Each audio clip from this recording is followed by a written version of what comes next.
This is Shay Spitz with Business Unscripted. I am here with Lindsay Thomson with Inspired by Soul Photography. We are down here at her studio on 13th Street. What is the address here? 2504 13th Street. Okay, so thank you very much for inviting me here, and also for setting up this wonderful stage. So I'm actually going to be doing things a little bit differently this time. I'm going to go interview the people at their locations, so that way you can kind of get an idea of what their studio and their place of business looks like. So I have a few questions for you, Lindsay. What risks did you have to take to get where you are now? I would say going into the unknown of what the market's going to be like, how many sessions I'm going to book, that sort of thing. When you first start out, it is really a gamble on your income because you're working with the public and it's a very subjective style of career. So you just don't really ever know. So it's a gamble being able to pay your bills. And I think anybody who does photography out there, even as a side business, they understand that. Yeah. And I bet pricing putting a fee on what you charge is also kind of a gamble. And, Yes. you're worried, are you undercharging? Are you overcharging? You need to make sure that you're accounting for your time and the equipment and your space. Yeah. So selecting your market is a big part of this business. And then you have to really analyze your cost of doing business. And then and that's based on what it takes to actually run the business and produce the images that you want for your clients based on the technology and the tools that you use. But then paying yourself a fee and a wage that is profitable and that you can pay your bills on and you can live and raise a family on. So that's always a hard part of it. And it's a big part of it, like building your career on such a platform. Yeah. And how did you start full time? Did you go in full time with it? No. And so I actually worked from 18 to about 26 full time at BD's. Here in Columbus. Okay. So I actually gained a lot of my clientele from BD's because I did it on the weekends and on my days off. And it was really word of mouth and connecting and networking with those people that I worked with. And so that's what built this business, honestly.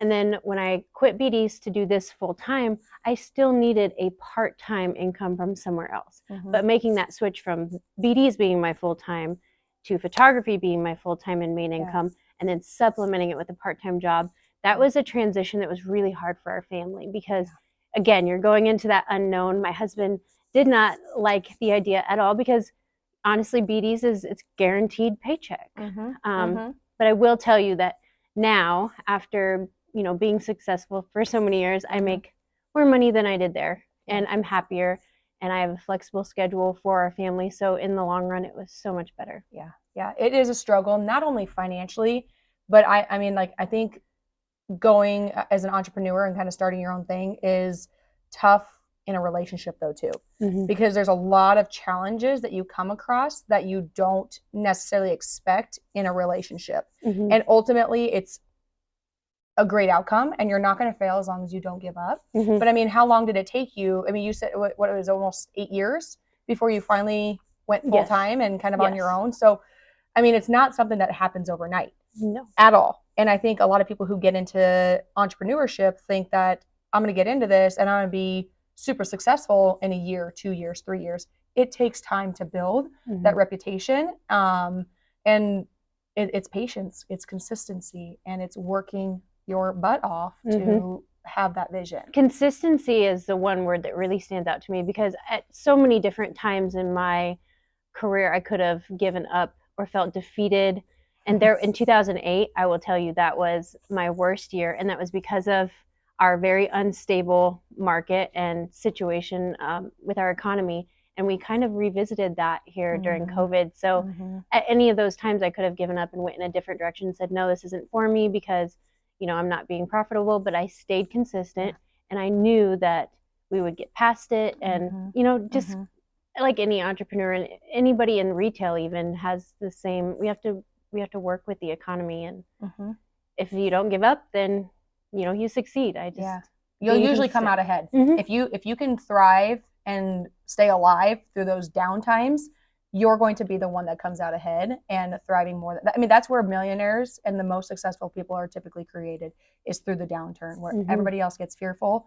They get greedy, so you say, because they they still continue to work and grind and work and grind. And it almost sometimes feels like you're going nowhere, but those efforts do pay off. Yeah, you have to be stay patient consistent. with those stretches of time where it's, Painful. not super profitable, but it's kind of, you have to be patient. Like, you're just like floating above water. You have to know it's going to be okay. Like, you have to be really optimistic.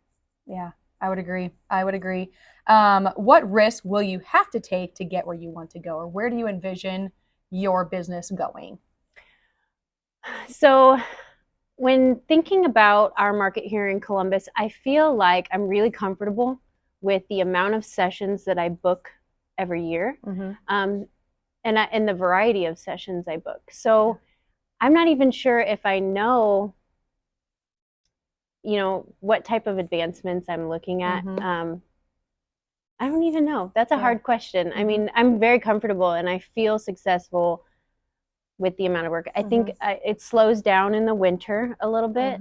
So maybe that, just booking more studio sessions throughout the winter, but I'm super busy when it's nice outside and, working with the weather and outdoor sessions. So, you said the word comfortable, and my go-to catchphrase is get very comfortable being uncomfortable. So what I notice is when I start getting comfortable, I know I need to make a change. And, but I mean, some people would rather stay where they're at, which is totally fine. But if you want to grow, you got to find ways to be uncomfortable and push outside that comfort zone. So in terms of that way of thinking, if I get comfortable with my everyday, I like to think outside the box and do something new for myself. Oh, sorry. I just hit the microphone. So I will think of something new that I haven't done. And so that's always fun, just to step into a new creative perspective and do something different. And usually that turns out very profitable for me because people notice when I do something different, and the market, it's good marketing and advertising when other people in the community see you doing something outside of the box, and it gives attention for sure. Yeah, and sometimes initially it's maybe not the best, and I don't know about your situations, but when you do something different, you likely will have a little bit of backlash, depending on what that is, because it's new. A lot of people don't like change. And then as you continue moving forward with it and keep at it, as long as you're not harming anybody or, putting anybody else down, as long as what you're doing is good, even if it's different, you keep going and it will work. And people will come around to it, they'll adapt to it, and they will learn to love it. So what have you learned that you would have done differently? Or is there anything that you have experienced that maybe that you would have done differently or maybe done sooner to get where you're at today? Yes, I would have probably invested a little bit more of my finances in my tools. So I would say, before, you have different levels of technology when it comes to photography, and the camera I started off with, I feel like I could have just bypassed that level and went right on to the next one that I had gotten, and it would have brought me to where I'm at a little quicker as far as quality goes. I strongly believe in tools and learning your tools and learning the technology out there and using them to your advantage. I would say any young photographer, I would take the plunge and invest most of your first part of your investment into a good camera and good equipment. To produce those images. I'm assuming the reason you probably didn't is because you were just getting started. Yes, you weren't sure where it was going to go, so you wanted to kind of be a little bit conservative. Yeah, and actually I didn't take, I was just using some income. I went very slow with the process because I didn't take out any big loans. Nothing crazy. So I mean, I just started off real small and just seen where it went. There was another thing that came into my mind when you asked. I would say I would have invested also in workshops from the masters earlier in my career. What do you mean by that? So all of my training for photography and what I've learned came from mentorship and workshops from masters in the field. So I don't have any formal education. I didn't go to college. I learned what I learned through others who are teaching it now because they've been doing it for years and they're masters in the field. And so I would have probably invested sooner. I've been doing this for 12 years. So I'd say the first 5 years, I didn't invest in newborn workshops, which I would have done that earlier. If I knew I wanted to do newborns. But I do believe everything happens for a reason, and the timeline in which things unfolded for me, it worked out really well. But yeah, no, that makes sense. That all makes sense. What is one piece of advice you have heard that has helped you in your professional career? You like to value my work, to know my worth, and to understand that the effort and time and passion and love that I'm investing into this career is worth something. So not to cut myself short, to definitely price yourself so you're profitable and you are successful. Because I think that because it's such a subjective career, that there are people in the community who wouldn't value what I do. And I have to, so the advice would be to let that roll off your shoulder, because it's very easy for somebody to say, I can't believe you're charging that for that. Like, and that's okay. You can, you have your own opinion, but you might not understand what goes into running this business and what it takes to create that image for you, which is a timeless memory, like that you can cherish forever. And so that's a big thing, is that you have to brush that off and know that you are creating memories for people, and it is worth what it would take to be successful in a career. You never want to undervalue what you do and who you are. Right. And just stand strong with that and be like, okay, if you don't think, if that's your opinion, that's your opinion, but I'm not going to let it affect where I want to go in life and what I want to do and what I want to produce for other people.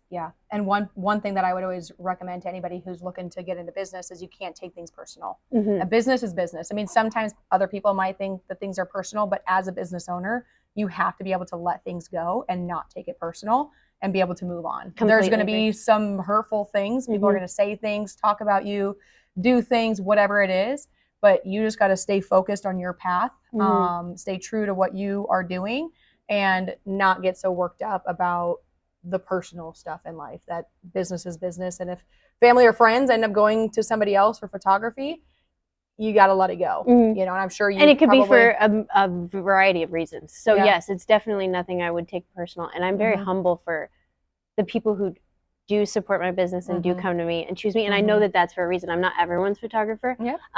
And I make connections with people that I'm meant to make connections with. So I am thankful for all of that.